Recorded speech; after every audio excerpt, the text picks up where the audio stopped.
Students,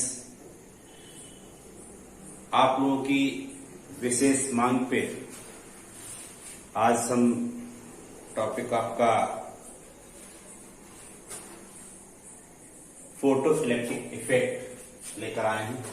आज हम लोग समझेंगे ये फोटो इलेक्ट्रिक इफेक्ट क्या होता है, what is photo electric effect. Important topic है, आपके 11th केमिस्ट्री में भी है और फिजिक्स में भी है। तो हमें ये 11th केमिस्ट्री पढ़ाना है। तो ये क्या है, फोटो इलेक्ट्रिक इफेक्ट। नाम से चल रहा है कि फोटो इलेक्ट्रिक में दो आपके वर्ड हैं, एक इसमें है फोटो और दूसरा है इलेक्ट्रिक। हिंदी में इसको कहते हैं प्रकाश वैद्युत प्रभाव। प्रकाश वैद्युत प्रभाव। तो फोटो का मीन्स यहां पर जो लिया जाता है, लाइट से लिया जाता है। जो फोटान्स होते हैं, फोटान, तो लाइट फोटान के ही फॉर्म में चलती है। अब इलेक्ट्रिक जो लिया गया है वो चार्ज से, इलेक्ट्रॉन से,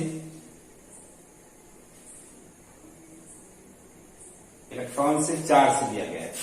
इलेक्ट्रिक जो वैद्युत होता है, वैद्युत क्या होती है, जब इलेक्ट्रॉन फ्लो करता है तो वैद्युत धारा हमें मिलती है। वैद्युत धारा, वैद्युत इलेक्ट्रॉन ही, वैद्युत धारा यानी धारा, प्रवाह किसका प्रभाव होता है, इलेक्ट्रॉन का प्रभाव होता है। तो वही मीनिंग यहां पर जो है ये ली गई है। ठीक, क्या ली गई है कि फोटो का मतलब हो गया लाइट, इलेक्ट्रिक का मतलब हो गया इलेक्ट्रॉन। तो ये लाइट की वजह से इलेक्ट्रॉन का फ्लो होना, ये होता है फोटो इलेक्ट्रिक इफेक्ट। जैसे हम यहां पर ले लें कोई मेटल, हमने यहां पर ले ली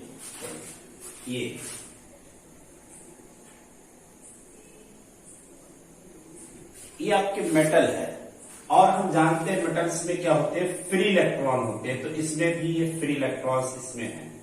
क्या है इसमें, ये फ्री इलेक्ट्रॉन्स हैं। ठीक, बिल्कुल देखिए टॉपिक बिल्कुल आपकी समझ में आएगा, बहुत अच्छे समझ में आएगा, बहुत आसान चीज है और हम समझाएंगे। तो आप धीरे धीरे जब आप आगे बढ़ेंगे, वीडियो को देखेंगे तो बिल्कुल आपकी समझ में आ जाएगा। ये इलेक्ट्रॉन्स है, मेटल में इलेक्ट्रॉन फ्री इलेक्ट्रॉन्स होते ही हैं। अब यहां पर अगर आप हाई फ्रिक्वेंसी की अगर लाइट डालते हैं, हाई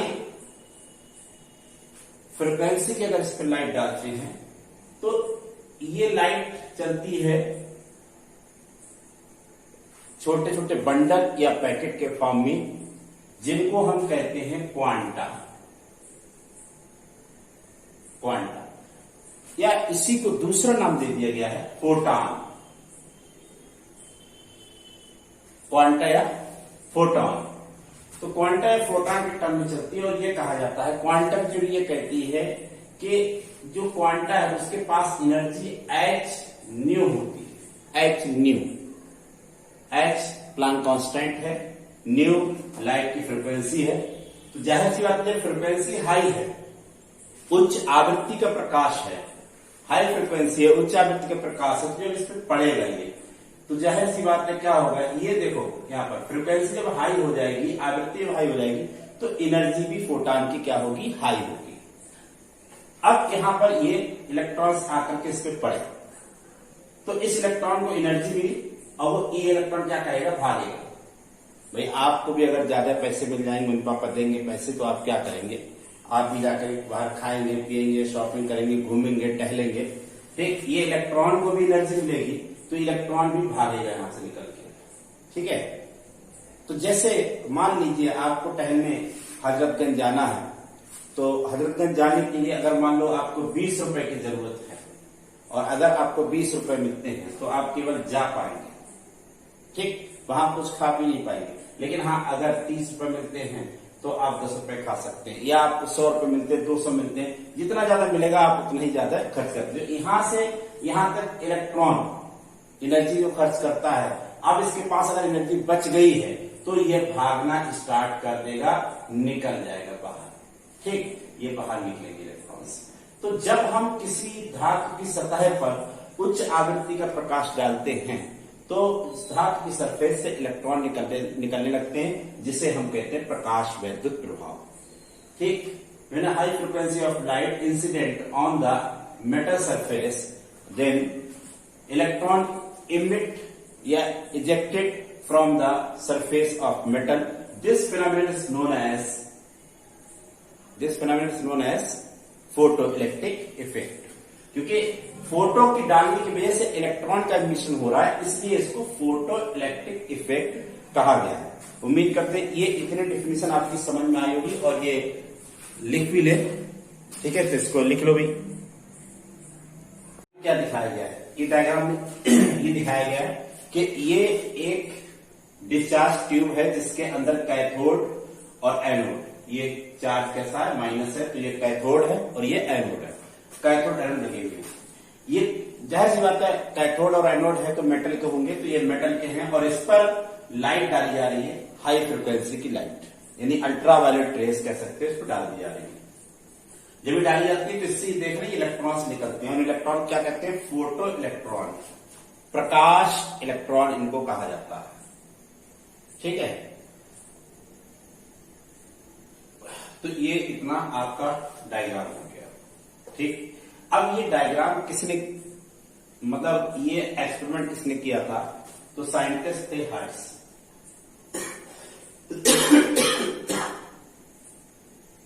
हर्ट्ज एक साइंटिस्ट थे, हर्ट्ज ने किया था ये एक्सपेरिमेंट, ये प्रयोग हर्ट्ज ने किया था।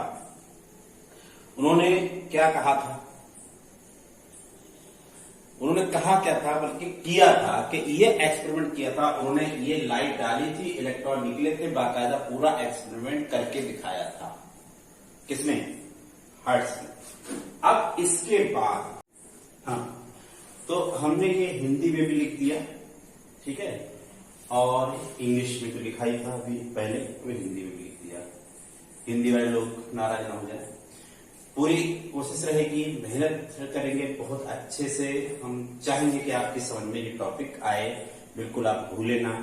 ठीक, तो अब इसके बाद जो हर्ट्ज ने एक्सपेरिमेंट किया, प्रयोग किया, उन्होंने क्या किया, हमने क्या बताया, हमने ये कहा कि उन्होंने तीन, देखो क्या था, पहली बात उन्होंने इस जो कैथोड था, कैथोड मेटल का बना होता है, धातु का बना होता है, उसको उन्होंने चेंज किया बार बार।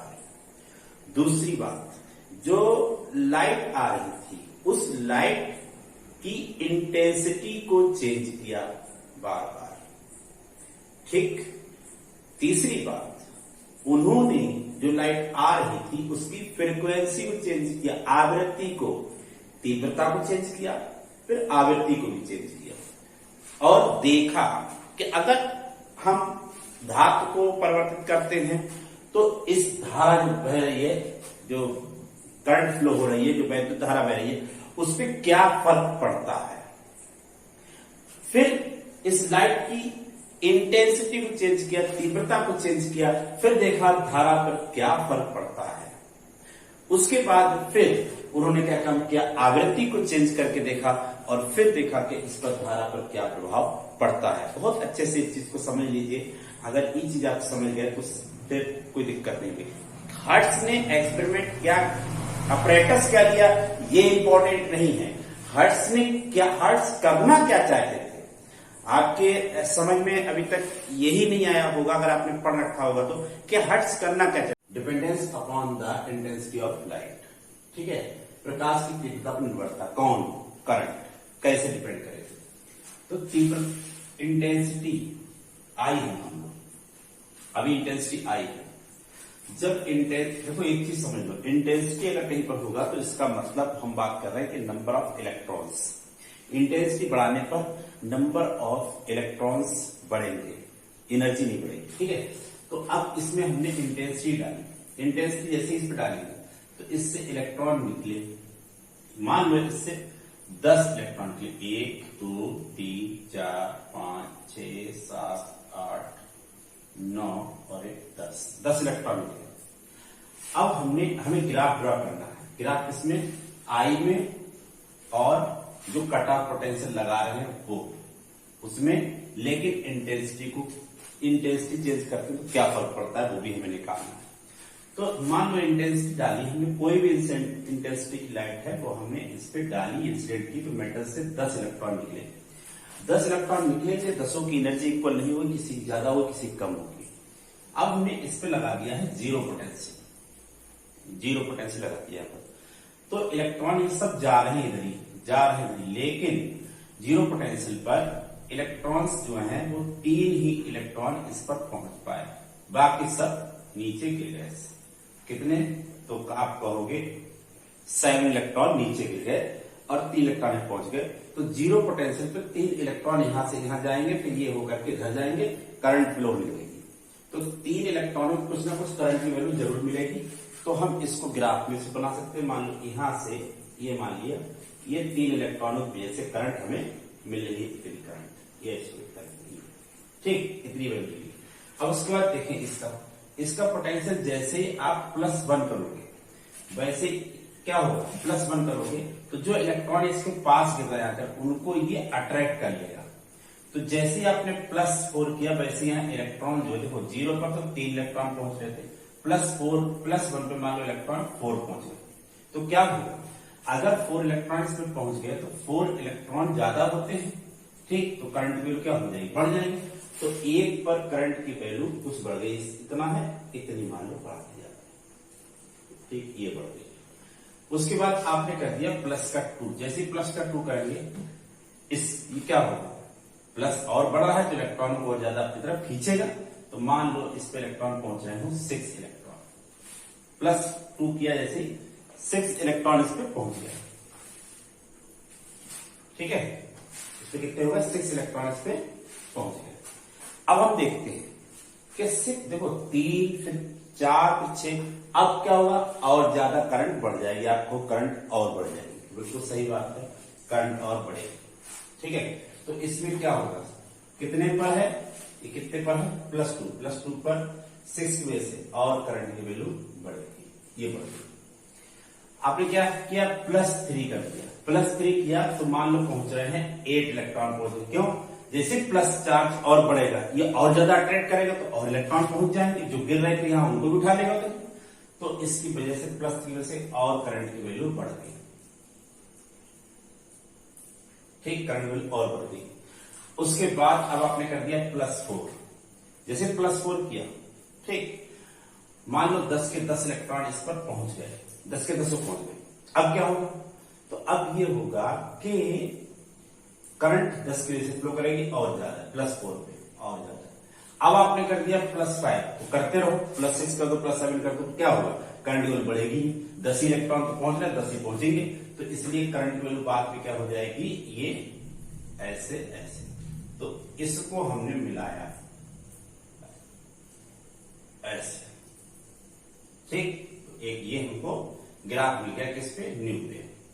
अब मान लो इसी आई पर, अब मान लो हमने इसी टाइम या जीरो वोल्टेज पे ही, जीरो वोल्टेज अगर हमने इसकी इंटेंसिटी बढ़ा दी, जब इंटेंसिटी बढ़ाओगे तो नंबर ऑफ इलेक्ट्रॉन बढ़ जाएंगे। मान लो इंटेंसिटी दुगनी आपने कर दी तो नंबर ऑफ इलेक्ट्रॉन भी दुगने हो गए। कितने? अब मान लो 10 के 20 इलेक्ट्रॉन निकलने लगे, 20 निकले इलेक्ट्रॉन, तो क्या होगा? तो जीरो पोटेंशियल पे कितने पहले पहुंच रहे? 3, अब पहुंचेंगे 6 इलेक्ट्रॉन। भाई 10 में से 3 पहुंच रहे तो 20 में से कितने पहुंचे? 6 पहुंचेंगे। तो करंट की वैल्यू इतनी नहीं मिलेगी, यहाँ पर करंट वैल्यू इतनी मिलेगी, कितनी मिलेगी? ज्यादा मिलेगी। तो मान लो ऐसे इतनी मिलेगी, ये मिलेगी, ठीक, इतनी मिलेगी। उसके बाद क्या होगा? 1 पे 4 पहुंच रहे थे, अब कितने पहुंचेंगे? 8 इलेक्ट्रॉन पहुंचेंगे। भैया मेरे जब इंटेंसिटी बढ़ा दोगे नंबर ऑफ इलेक्ट्रॉन ज्यादा निकलेंगे, 20 में से पहुंच रहे थे 3, तो अब 20 में से 6 पहुंचेंगे। अब +1 पोटेंशियल में 20 में से कितने, 10 में से कितने पहुंच रहे हैं? 4, तो 20 में से कितने पहुंचेंगे? 8, दुगने पहुंचेंगे तो बढ़ता जाएगा। तो इस तरीके से करंट की वैल्यू सभी पे ज्यादा हमको मिलती रहेगी ऐसे, ठीक। और उसके बाद फिर क्या होगा? जैसे ही आप +4 करोगे उतने कितने पहुंच जाएंगे, 20 20 पहुंच जाएंगे, पूरे पहुंच जाएंगे। तो इसका मतलब क्या हुआ, अब +4 के बाद कितना ही बढ़ाते रहो, 20 इलेक्ट्रॉन पहुंच रहे हैं तो 20 ही पहुंचेंगे, ज्यादा यहाँ है ही नहीं, 20 निकल रहे 20 पहुंच गए, तो करंट की वैल्यू बढ़ना बंद हो जाएगी, कितने पर, 20 के बाद। तो ये ग्राफ इस तरीके से ऐसे आता है।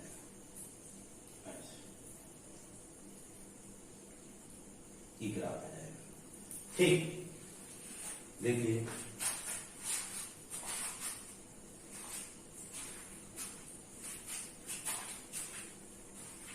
अब इसके बाद मान लो इसका आपने -1 कर दिया तो क्या होगा, ये रिपल करेगा।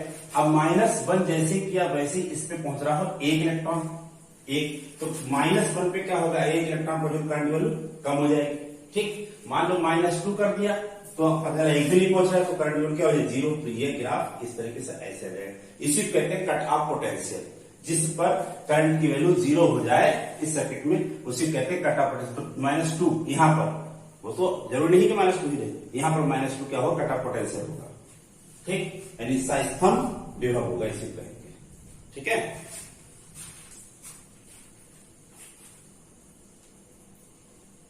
कट ऑफ पोटेंशियल हो गया, ये प्लेट पर लगाया गया वो पोटेंशियल है जिस पर कोई इलेक्ट्रॉन यहां नहीं पहुंच पाता, ये सभी को रिपेल कर देता है, ठीक। चाहे इंटेंसिटी कितनी कर दिया, चाहे कितने भी इलेक्ट्रॉन, देखो जो यहां पर पोटेंशियल जो 10 को रोक रहा है वही 20 को रोकेगा, क्यों, उनकी एनर्जी नहीं बढ़ी है। एनर्जी अगर बढ़ती तो हमें ये कट ऑफ पोटेंशियल की वैल्यू बढ़ाना पड़ती, क्योंकि ज्यादा एनर्जी वाले इलेक्ट्रॉनों को रोकने के लिए ज्यादा पोटेंशियल जरूरत पड़ेगी निगेटिव में।